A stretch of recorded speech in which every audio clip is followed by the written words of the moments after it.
Hello everyone बच्चों, आज हम लोग लेकर के आए हैं lecture number 8 in our chapter vector analysis. इस 8 चैप्टर में कुछ छोटे छोटे टॉपिक्स हम लोग डिस्कस करेंगे। मेजर पार्ट इस चैप्टर का डिस्कस हम लोग कर चुके हैं, जैसे पैरेललोग्राम मेथड हो गया, मल्टीप्लिकेशन ऑफ वेक्टर्स हो गया। ये जो चैप्टर के एक मैं कह सकते हो कि मेन पार्ट है, मेजर पार्ट है। बट इसके अलावा कुछ छोटे छोटे टॉपिक से क्वेश्चन हमको अक्सर देखने को मिलते हैं। जैसे एक टॉपिक हम लोग आज पढ़ेंगे। आज टोटल हम लोग 3 टॉपिक आज इस लेक्चर में पढ़ने वाले हैं। सबसे पहला जो तुम देख रहे हो कि component of a vector in the direction of another vector, कि 2 वेक्टर तुमको दिए जाएंगे, किसी एक वेक्टर का दूसरे के डायरेक्शन में तुमको कंपोनेंट फाइंड करना होगा। दूसरी चीज़ जो आज हम लोग पढ़ेंगे वो होगा डायरेक्शन कोसाइन। एक वेक्टर को के डायरेक्शन कोसाइन को कैसे फाइंड करेंगे। और तीसरी चीज़ हम लोग जो पढ़ेंगे वो इक्वेशन ऑफ मोशन के विथ कांस्टेंट एक्सेलरेशन के वेक्टर फॉर्म को, equation of motion with constant acceleration जो हम लोग पढ़ते हैं 1D में, उसके वेक्टर फॉर्म को भी हम लोग पढ़ेंगे। ठीक है, क्योंकि वेक्टर से कनेक्टेड है। तो ये 3 टॉपिक हम लोग आज के इस लेक्चर नंबर 8 में कवर करने वाले हैं। मैं पूरी उम्मीद करता हूँ ऑनेस्टली, ईमानदारी से, कि जिसके पहले के जितने भी क्लासेस आए हैं, चाहे 11th के हो चाहे 12th के हों, सारे बच्चों के वो लेक्चर्स कंप्लीट हो चुके हैं। नहीं हुए हैं तो उसको फ़ौरन तुरंत कंप्लीट करो ताकि आगे हम लोग बढ़ सकें। ठीक है, तो आज ये क्लास शुरू करते हैं। और जो सबसे पहला टॉपिक हम लोग आज पढ़ेंगे वो है component of a vector in the direction of another vector. इसमें होता क्या है कि तुमको 2 वेक्टर दिए जाएंगे और दोनों में से किसी एक का कंपोनेंट तुमको दूसरे वेक्टर के डायरेक्शन में निकालना होगा। क्या इसका फॉर्मूला होगा, क्या तरीका होगा, क्या इसके एप्लीकेशंस होंगे। इसके एप्लीकेशन बहुत जानदार तुमको बताऊंगा मैं। इसका एप्लीकेशन पूरे मैकेनिक्स में तुमको देखने को मिलेगा। तो इसके एप्लीकेशन को भी देखेंगे और फिर देखेंगे इस पर क्वेश्चंस कैसे बनते हैं। तो चलो शुरू करते हैं। फिर सबसे पहले मान लो कि मेरे पास 2 वेक्टर है, एक वेक्टर ए और एक वेक्टर बी हम लोग चलो मान लेते हैं। तो ये हो गया मेरे पास 2 वेक्टर ए और वेक्टर बी। हमें उनके बीच का एंगल भी चलो पता है, थीटा। बीच का एंगल पता है तो हम लोग बहुत कुछ फाइंड कर सकते हैं आराम से। तो बीच का एंगल भी थीटा मुझको पता है। अब क्या करना है, अब हमें वेक्टर ए का वेक्टर बी में कंपोनेंट फाइंड करना है, या वेक्टर बी का वेक्टर ए में कंपोनेंट। मैं हमेशा बच्चों को बताता हूँ कि वेक्टर में कंपोनेंट का मतलब इफेक्ट होता है, इफेक्ट समझना। जैसे वेक्टर ए का वेक्टर बी के डायरेक्शन में जो इफेक्ट होगा वो उसका कंपोनेंट है। वेक्टर बी का वेक्टर ए की दिशा में जो इफेक्ट होगा वो वेक्टर बी का कंपोनेंट है।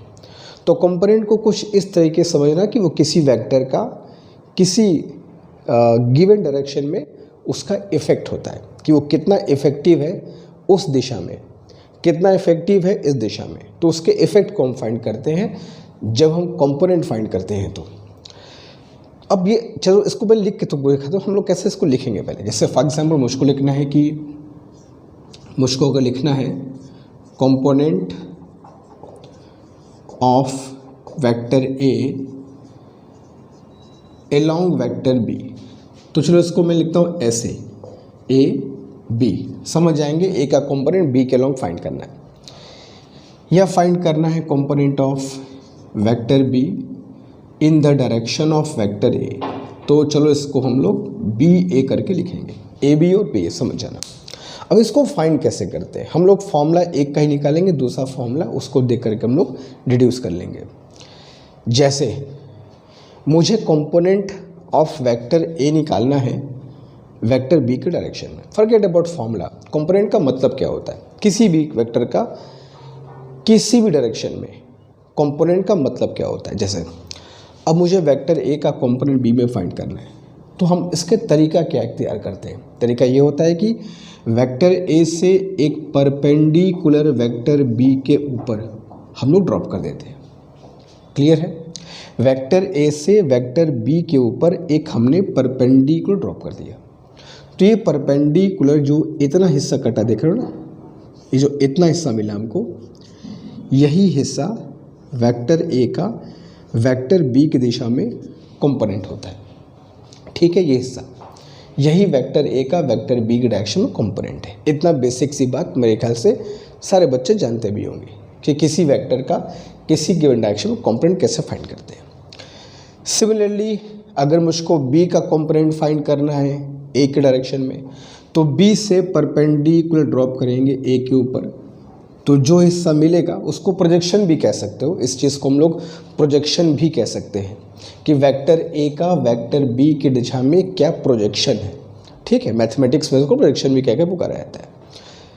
तो वेक्टर ए का वेक्टर बी के डायरेक्शन में कंपोनेंट फाइंड करने के लिए हम ए से बी के ऊपर एक परपेंडिकुलर ड्रॉप कर देंगे। ये जो प्रोजेक्शन मिलेगा यही ए का बी की दिशा में कंपोनेंट है, और बी का कंपोनेंट फाइंड करना होगा तो बी से ड्रॉप करेंगे परपेंडिकुलर, वही बी का ए के ऊपर प्रोजेक्शन कहलाएगा या बी का ए की दिशा में कंपोनेंट। ठीक है, ये भी एक तरीका होता है। अब इसको मुझको अगर फाइंड करना है, चलो इसको मैं भी वेक्टर फॉर्म में नहीं लिख रहा हूँ, इसकी वैल्यू मान लो ए बी है, तो ये मैग्नीट्यूड मुझको फाइंड करना है, ये लेंथ। तो कैसे फाइंड करेंगे, बहुत सिंपल सी बात है। Cos theta is equal to base upon hypotenuse कह सकते हैं, बेस अपॉन हाइपोटेन्स, ए मतलब वेक्टर ए का मैग्नीट्यूड। ठीक है, इसको तुम्हें कन्फ्यूज़न अगर है तो इसको ऐसे लिख लो, ए बी बाई मॉड ए, दोनों का मैग्नीट्यूड की बात हम लोग करते हैं, या सिंपली ए बी बाई ए। तो यहाँ से अगर मैं निकालूँ ए बी, तो ये कितना हो जाएगा, ए कॉस थीटा। तो ए का बी की दिशा में कंपोनेंट क्या है, ए कॉस थीटा। तो ये मुझको मिल गया, A B is equal to A cos of theta. लेकिन ये ए का कंपोनेंट बी के डायरेक्शन में है, ये हमको पता कैसे चलेगा। आखिर इस चीज़ इस एक्सप्रेशन में ऐसी क्या चीज़ है जो हमको बताएगा कि ये ए का बी के दिशा में ही कंपोनेंट है। जैसे एग्जांपल के तौर पर मैं तुमसे कहना क्या चाह रहा हूँ, जैसे मान लो मैं एक वेक्टर ए लिया और यहाँ पे एक वेक्टर बी और यहाँ पे एक वेक्टर सी। ठीक है, मान लो ये दोनों एंगल सेम है, थीटा और थीटा। हमें ए का कंपोनेंट बी में निकालना है, तो मैंने क्या किया, ए से बी के ऊपर ड्रॉप किया परपेंडिकुलर, तो ये वैल्यू क्या आ गई, ए कॉस थीटा। अब मुझको ए का कंपोनेंट सी में निकालना है, तो मैंने ए से सी के ऊपर ड्रॉप किया परपेंडिकुलर, तो ये वैल्यू क्या आ गई, ए कॉस थीटा। यार ए का कंपोनेंट यहाँ भी ए कॉस थीटा है, ए का कंपोनेंट यहाँ भी ए कॉस थीटा है, उसकी वैल्यू उसका मैग्नीट्यूड है ना। तो ए का कंपोनेंट बी में ए कॉस थीटा, ए का कंपोनेंट सी में ए कॉस थीटा। तो आखिर ये ए कॉस थीटा हम ये कैसे पता करें। अभी तुमको फिगर में दिख रहा है कि ये वाला बी के दिशा में है, ये वाला सी के दिशा में, तो कह सकते हो कि ए का कंपोनेंट एलोंग बी, ए का कंपोनेंट एलोंग सी। अगर ये फिगर ना होता और तुमसे कहूँ मैं ये ए कॉस थीटा एक वैल्यू है, ये ए का किस डायरेक्शन में कंपोनेंट है, बी के लॉन्ग कि सी के लॉन्ग, नहीं जवाब दे पाओगे, क्योंकि दोनों डायरेक्शन के लॉन्ग मैग्नीट्यूड सेम है। तो केवल मैग्नीट्यूड को हम देख करके ये नहीं कह सकते ना कि वो ए का कंपोनेंट बी की दिशा में है कि ए का कंपोनेंट सी की दिशा में है, दो तो सेम है। तो आखिर ऐसी कोई सी चीज़ होगी जो बता सके कि ये वाला ए का कंपोनेंट है बी के डायरेक्शन में और ये वाला ए का कंपोनेंट है सी के डायरेक्शन में। कौन क्या है, क्या ऐसा चीज़ होगा जो मुझको ये क्लियरिफाई कर सके। बहुत सिंपल सी बात है, मुझको क्या बताओ, 2i कैप एक वेक्टर है, हम सब जानते हैं x दिशा में है, x डायरेक्शन में है। कैसे जानते हैं, क्या इसमें ऐसी चीज़ है जो बताता है कि इसका डायरेक्शन x एक्सिस में। ओके, क्या ऐसा सिंपल सी बात, i कैप लगा हुआ है। तो unit vector is the thing that gives the direction, a unique direction.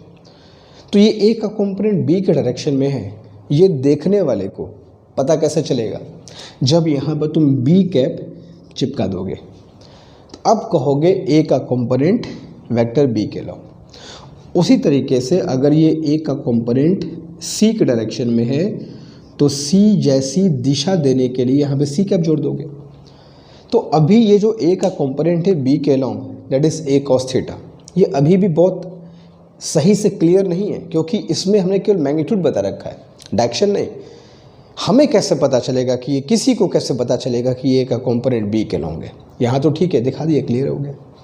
तो इसीलिए मैं कह रहा हूँ कि ये अभी फॉर्मूला क्लियर नहीं है। ये तो ए का कंपोनेंट जो बीम है उसका मैग्नीट्यूड है, और वो मैग्नीट्यूड तो किसी और डायरेक्शन में भी हो सकता है। तो इसलिए इसको अगर वेक्टर फॉर्म में लिखा जाए कुछ इस तरीके से, A B is equal to A cos theta into B cap, तब ये बात सही है। तब ये कह सकते हो कि सर हाँ ये ए का कंपोनेंट है वेक्टर बी के अलोंग। ये बन गया तुम्हारा फॉर्मूला। अब हम जानते हैं कि since A dot B is equal to क्या होता है, mod of A mod of B cos of theta, है ना। तो यहाँ से अगर मैं ए कॉस थीटा निकालना चाहूँ तो ए कॉस थीटा की वैल्यू क्या हो जाएगी बताओ? It will be A dot B upon mod B होगी। तो ए कॉस थीटा को अगर मैं यहाँ पुट कर दूँ तो वेक्टर ए का जो बी के दिशा में कंपोनेंट आएगा it can also be written as A dot B by B into B cap. और हम सब जानते हैं किसी वेक्टर का यूनिट वेक्टर निकालने के लिए उस वेक्टर में उसके मॉड से क्या करते हैं, डिवाइड करते हैं।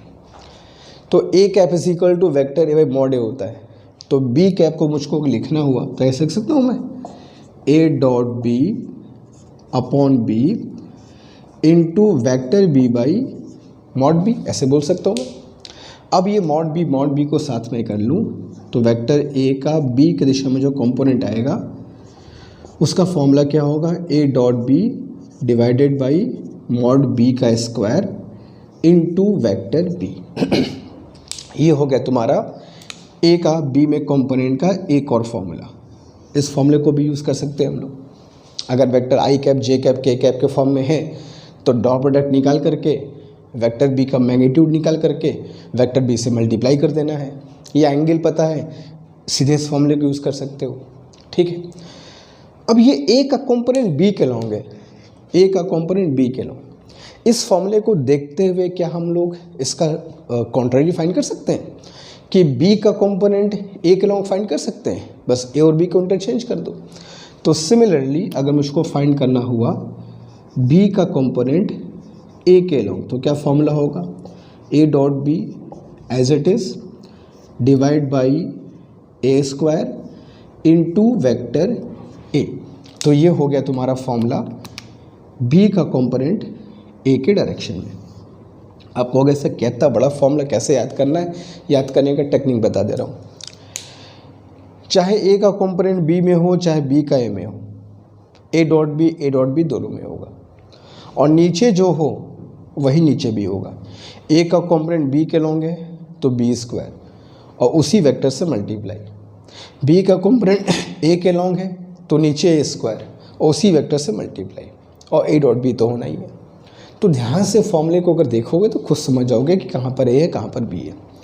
तो बच्चों इस तरीके से हम लोग किसी एक गिवन वेक्टर का किसी एक दूसरे गिवन वेक्टर के डायरेक्शन में कंपोनेंट फाइंड कर सकते हैं, उसका मैग्नीट्यूड फाइंड कर सकते हैं, उसका डायरेक्शन फाइंड कर सकते हैं, उसको वेक्टर फॉर्म में लिख सकते हैं, ठीक है। तो ये एक छोटा सा टॉपिक है मगर बड़े ही काम का है। जब क्वेश्चंस करेंगे तो बताऊंगा कि इसका कितना एप्लीकेशन है हमारे फिज़िक्स में। बहुत अच्छा ये टॉपिक है, ठीक है। तो जल्दी से कॉपी कर लो, आगे चलेंगे फिर और पढ़ते हैं फिर डायरेक्शन कोसाइन क्या होता है, ठीक है, जल्दी।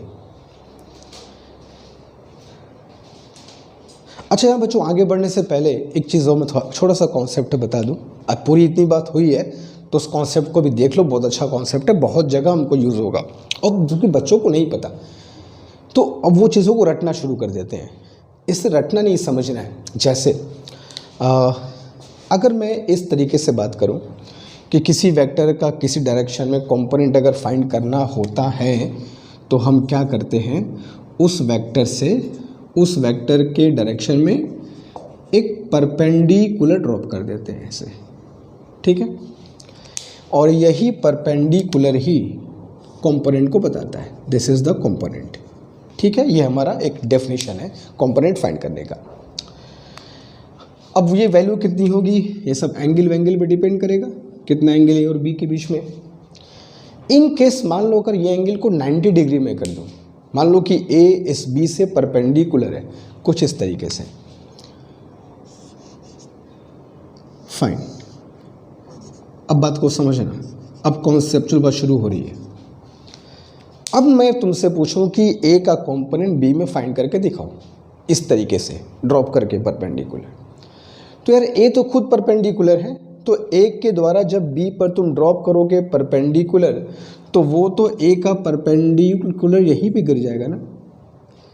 तो ए का जो प्रोजेक्शन होगा, वेक्टर ए का जो प्रोजेक्शन होगा वेक्टर बी के ऊपर, वो तो यहीं पे गिर जाएगा। ए तो खुद परपेंडिकुलर है, जब ड्रॉप करोगे परपेंडिकुलर तो यहीं पे गिर जाओगे, यानी कि प्रोजेक्शन विल बी ज़ीरो, हिस्सा कुछ नहीं कटा बी का, कंपोनेंट इज ज़ीरो। तो इस फिगर में हमको कहना होगा कि ए का कंपोनेंट बी के अलोंग इज सीधा ज़ीरो। और कंपोनेंट का मतलब क्या बताऊँ मैं, इफेक्ट, शुरुआत में कहा था।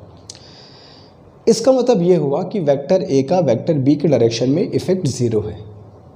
इसीलिए बच्चों कोई फोर्स किसी वेलोसिटी के या कोई एक्सेशन किसी वेलोसिटी के या कोई दो वेक्टर आपस में परपेंडिकुलर हों तो एक वेक्टर के वजह से दूसरे वेक्टर में कोई चेंज नहीं आएगा। ये फोर्स इस वेलोसिटी में, अगर जैसे मान लो मैं कोई ये फोर्स है और ये वेलोसिटी है, तो ये फोर्स इस वेलोसिटी को चेंज नहीं कर सकता। इस डायरेक्शन में जो वेलोसिटी है वो नहीं बदल सकती अगर फोर्स परपेंडिकुलर है तो हम लोग जब पढ़ेंगे कि सब बातों को ध्यान रखना कि क्यों सर कह रहे हैं कि ये परपेंडिकुलर फोर्स है, अगर है तो इस वेलोसिटी को नहीं चेंज कर सकता। तो सर ऐसा क्यों बोल रहे हैं, क्योंकि फोर्स परपेंडिकुलर है। तो कभी भी ऐसी दो वेक्टर तुमको मिले जो परपेंडिकुलर हो तो उनका जो कंपोनेंट होगा एक दूसरे की दिशा में क्या होगा, ज़ीरो होगा। ठीक है, ये अच्छा कॉन्सेप्ट है, इसको बहुत जगह हम लोग यूज़ करेंगे। ठीक है, तो इसको थोड़ा ध्यान रखना तो और मज़ा आएगा पढ़ने फिजिक्स। चलो चलते हैं हम डायरेक्शन कोसाइन की तरफ। ठीक है, चलिए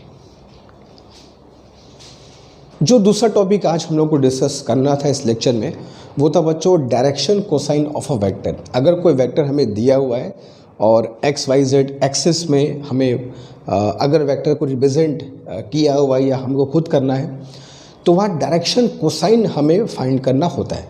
ये बहुत सिंपल तरीका होता है एक वेक्टर को एक्सप्रेस करने का एंगल के फॉर्म में। जैसे मान लो हम लोग कुछ दिन पहले पढ़े थे पोजीशन वेक्टर के बारे में।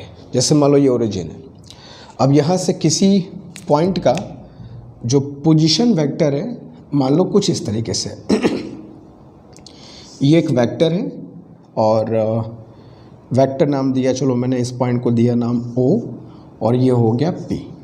ठीक है, तो ये एक पोजीशन वेक्टर है और पॉइंट P का जो कोऑर्डिनेट है कुछ ना कुछ तो होगा ही। तो पॉइंट P का कोऑर्डिनेट मैंने मान लिया, let us suppose x, y और z। ठीक है, तो ये पोजीशन और ये तुम्हारा वेक्टर OP क्या है, पोजीशन वेक्टर। अब अगर यहाँ से मैं एक परपेंडिकुलर ड्रॉप करूँ, if I drop a perpendicular on क्या, ये ZX प्लेन है, तो ZX प्लेन पर अगर मैं एक परपेंडिकुलर ड्रॉप करूँ तो मान लो यहाँ पे गिरता है। फिर यहाँ से थोड़ा सा स्ट्रेट कर दूँ इसको मैं, अब ठीक है। अब यहाँ से मैं एक परपेंडिकुलर x एक्सिस के ऊपर ड्रॉप कर देता हूँ।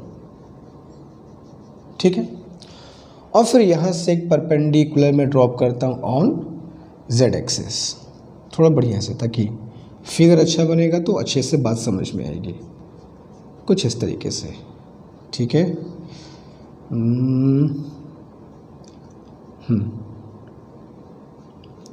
फाइन। तो हमने क्या किया, ये हो गया मेरा ओरिजिन, ये पॉइंट, मैंने ओरिजिन से पॉइंट को मिला दिया तो मुझको एक वेक्टर OP मिल गया। ठीक है, ये वेक्टर OP इस पॉइंट P का पोजीशन वेक्टर है। किस पॉइंट का, जिसका कोऑर्डिनेट है x, y, z।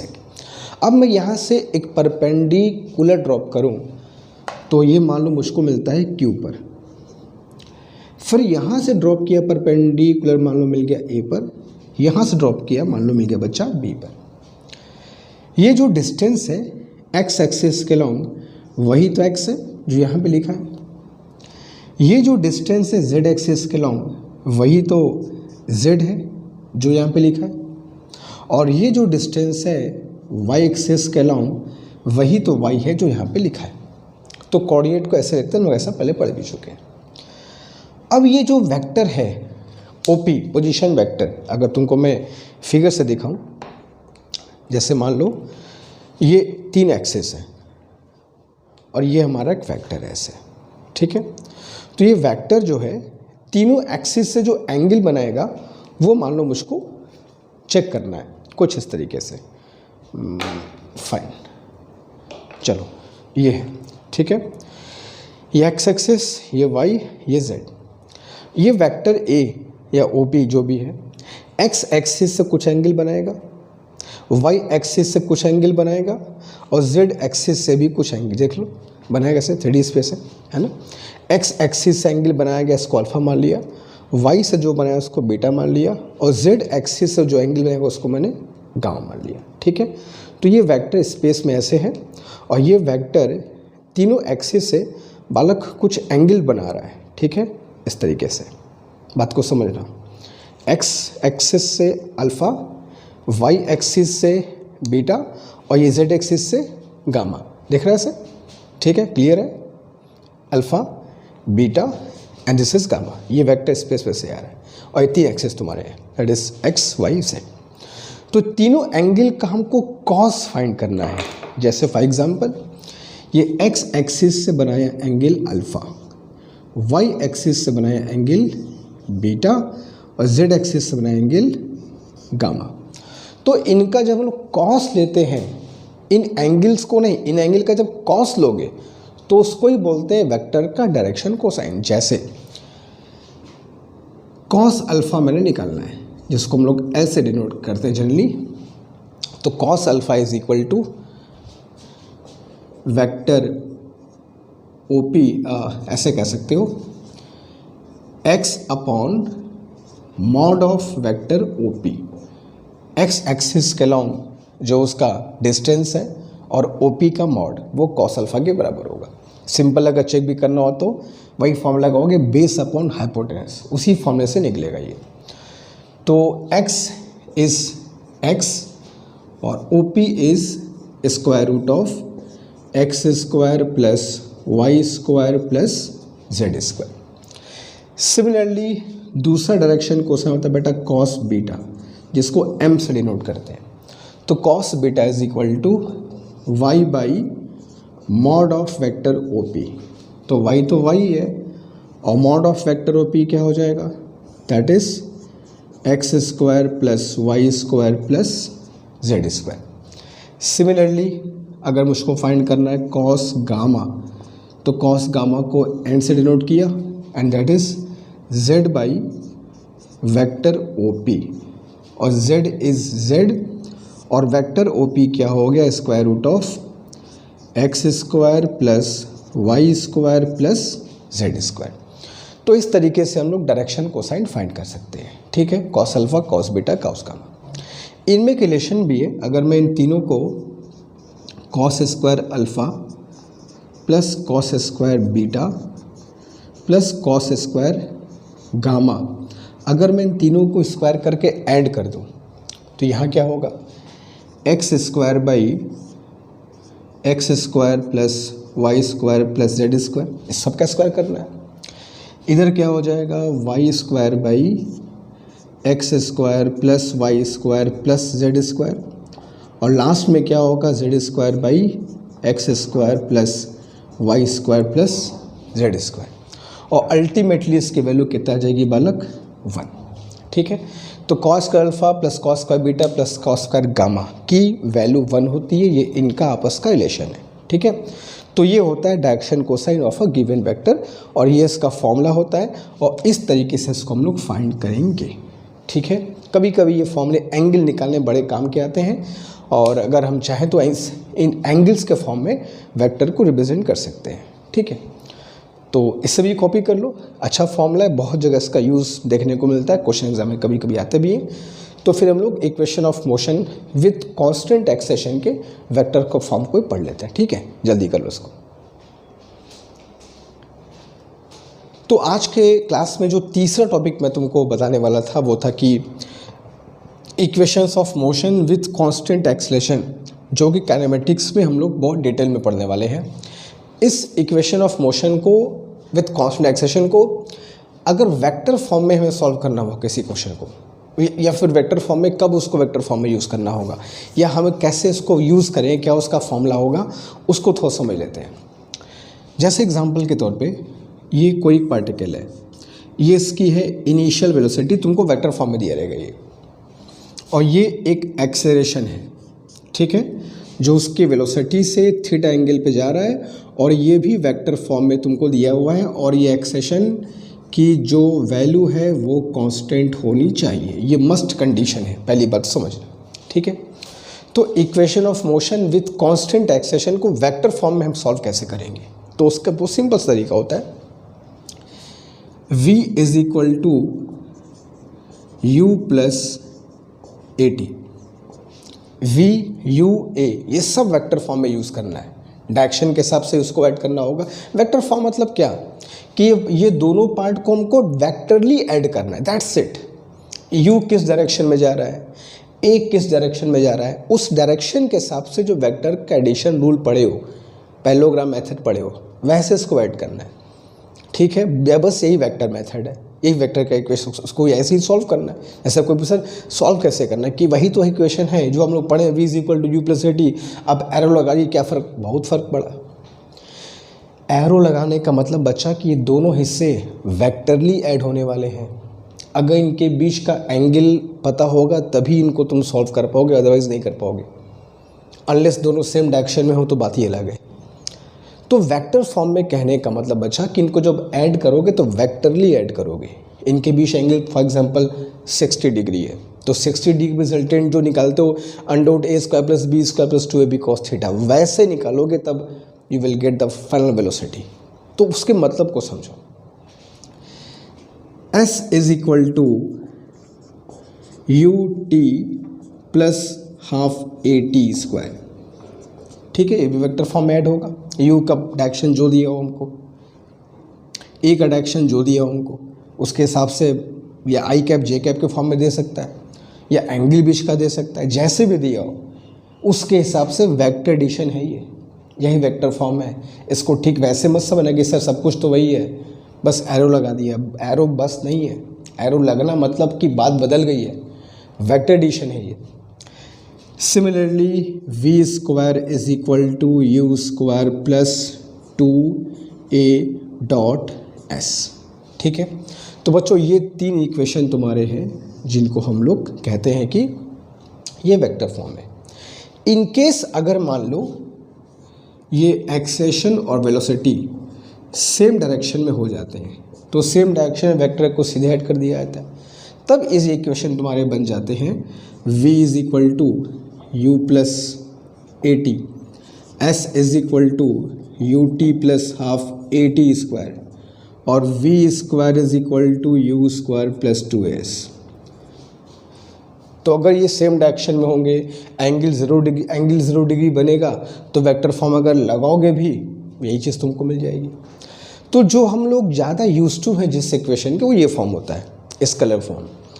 लेकिन वो तभी होगा जब दिस इज अ कंडीशन, या अगर डी एक्सेलेरेशन है, अगर कहीं पर डी एक्सेलेरेशन है, वेलोसिटी और एक्सेलेरेशन का डायरेक्शन अपोजिट है इन केस, तो इस इक्वेशन में क्या हो जाएगा, मैंने अच्छा यहाँ पर याद रखना, यहाँ पर प्लस माइनस नहीं लगेगा कि वो एक्सेलेरेशन है कि डी एक्सेलेरेशन है, ये वेक्टर एडिशन है।